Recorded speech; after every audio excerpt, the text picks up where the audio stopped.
여러분 또 하나 생각을 해야 될 게, 문재인이 태양광 어쩌고 저쩌고 하면서 있잖아요. 탄소 중립 기본법 이런 걸 만들었단 말이에요. 근데 이거 여러분 잘 생각해 봐야 됩니다. 탄소 중립 기본법에 따르면 우리나라는 탄소 배출량을 40%를 감축해야 돼요. 40%를요. 2030년까지, 2018년 대비. 그거를 여러분 법으로 박아놨어요. 법으로 박아놨는데, 이렇게 되면 어떤 일이 벌어지냐면, 대한민국 기업들이 탄소 배출을 하는 기업들이 엄청난 규제에 걸리게 됩니다. 자, 문제는 말이죠. 우리나라 기업들이 국내에서만 경쟁을 하면 모르겠는데 세계에서 경쟁을 하죠. 세계에서 다른 기업들하고 경쟁을 하는데 우리 국내의 규제에 의해서 경쟁력이 상실되면 어떤 일이 벌어질까요? 이거와 관련돼서 제가 한마디 더 드리자면, 지금요, 뉴 워싱턴 컨센서스라는 얘기가 나와요. 그러니까 워싱턴 컨센서스는 보통 이제 우리가 IMF 때 오지게 당해봤잖아요. 그러면서 채무국이 빚잔치를 하니까 공기업 민영화해라. 그리고 정부가 경제정책, 그러니까 경제정책 중에서도 정확히 말하면 산업정책 쓰지 마라. 산업 육성을 정부 주도하에 뭐 이런 거, 그런 거 이제 자제해라. 관치금융 하지 마라. 그리고 금융시장 개방해라. 이런 거 하잖아요. 그리고 빚 함부로 지지 마라. 뭐 이런 거. 그래서 워싱턴 컨센서스가 이제 보통 우리가 신자유주의 이렇게 하면서 기업 중심 이렇게 얘기하는데, 뉴 워싱턴 컨센서스 이렇게 나오면서 여러분, 이게 IRA 보시죠. 이번에 IRA. 보조금 있잖아요. 원래 보조금을 쓰면 경쟁력 없는 놈을 좀비로 만든다. 그래서 전 세계에서 야, 우리가 그냥 경쟁력 없으면 떨어지는 거지, 우리 기업 살리겠다고 보조금 주고 이런 거, 그러니까 보조금 또는 금융 지원 이런 거 하지 말자. 이게 이제 워싱턴 컨센서스였는데 이제 그게 무너지는 거예요. 그래서 보조금하고 산업 정책을 다시, 미국에서도 산업 정책이 부활하고 있잖아요. 그쵸? 레드넥 있죠. 트럼프가 레드넥한테 이렇게 엄청나게 지지를 받은 이후에 미국의 리쇼어링 그러잖아요. 그래서 가치사슬 체계, 산업 공급망 불안전 못 참겠다. 이게 가격이 비싸도 국내에서 이런저런 공장들이나 산업, 레드넥들의 일자리 같은 것도 만들겠다.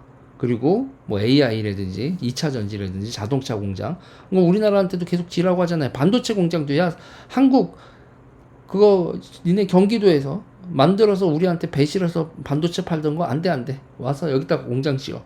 한국 기업들이 반도체 만드는 건 오케이인데, 근데 우리나라에다 공장 지어. 유럽이고 미국이고 산업 정책과 보조금 정책 컴백이죠. 이걸 이제 뉴 워싱턴 컨센서스 이렇게 얘기를 하거든요. 이런 체제 하에서 우리가 있잖아요. 우리가 산업 정책의 근간을 그린 어쩌고 저쩌고 하면서 회사들한테 이거는 보조금은 못 줄 망정 니네 이거 의무다. 돈 들여서 제로 에너지, 제로 탄소 해라. 이렇게 되면요. 그럼 우리가 스스로 이렇게 발목을 잡아버리면 누구한테 경쟁 상대가 안 될 것 같으세요? 우리 기업들에게 녹색 짐을 지게 하면 누가 경쟁력을 확보하겠어요? 중국이죠. 자, 보세요. 저는 문재인의 이 에너지 정책, 태양광 정책도요. 그러니까 중국 패널에다가 우리가 보조금 주고, 중국 애들이 시장을 장악하게 해주고, 그리고 그 돈으로 NL 애들 보조금 받게 해주는 데다가 배터리도 ESS 스토리지 이런 것도 중국산 많이 쓰고, 중국은 우리한테 보조금 안 주는데 우리 패널하고 우리 배터리에 보조금 안 되는데 우리는 주고, 이게요, 뭐 영주권만 상호주의가 아니라 보조금도 상호주의가 아니에요. 우리나라 보조금으로 그러니까 환경 보조금으로 왜 중국 기업들 걸 왕창 사주지? 거기다가 그러면서 점유율도 중국 점유율이 우리나라도 경쟁하는 태양광 셀도 경쟁하잖아요. 하나에서도 만들고 우리나라도 중국하고 같은 경쟁하는 산업 분야에서 왜 중국 점유율을 우리나라 보조금으로 올려주는 일이 벌어지질 않나? 그리고 그걸 의무적으로 해야 돼서 기업들도 비용을 지출해야 되고 산업 경쟁력을 잃게 되지 않나? 이건 여러분 매국이죠.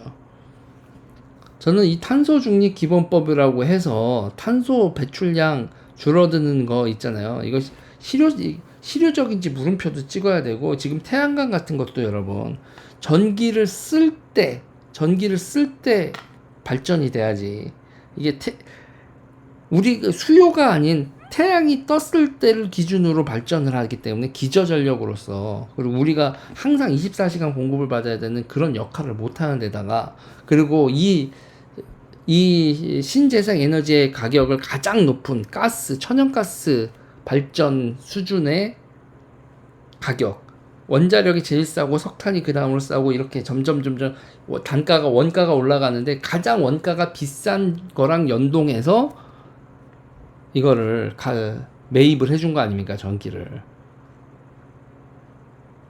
그런 상태에서 이거 태양광 패널 몇 개를 깔면 녹색 달성했다 해서 기업도 이거를 의무적으로 강제로 이거를 해놓게 법으로 못을 박아놨죠. 저는 이 모든 게 결국은 그러니까 탄소 중립 기본법이라고 외피를 쓰고 있지만, 이거는 중국의 나라 팔아먹는 법이다.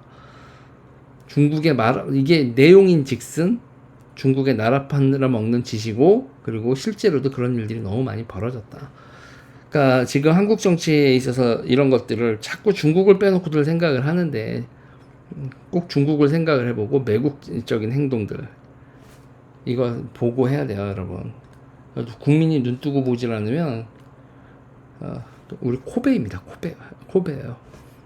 그래서 뭐 오늘 조선에서도 이렇게 좀 보도가 나오고 그러면서 몇 가지 지적을 하는데, 중국 지적까지는 안 가는데, 저는 이 중국의 중국과 유착된 대한민국의 일명 NL 민족해방 세력들, 이 사람들이 나라의 산업 기반을 팔아먹는 매국 짓을 대대적으로 하고 있는 거다.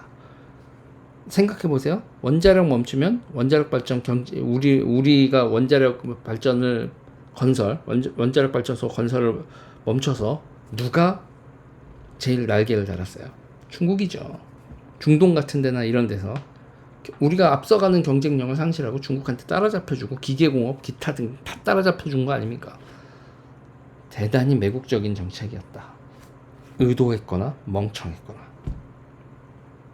저는 의도했다고 봅니다. 참 멍청한 것들 진짜. 아유. 이 얘기 여기까지 하겠습니다.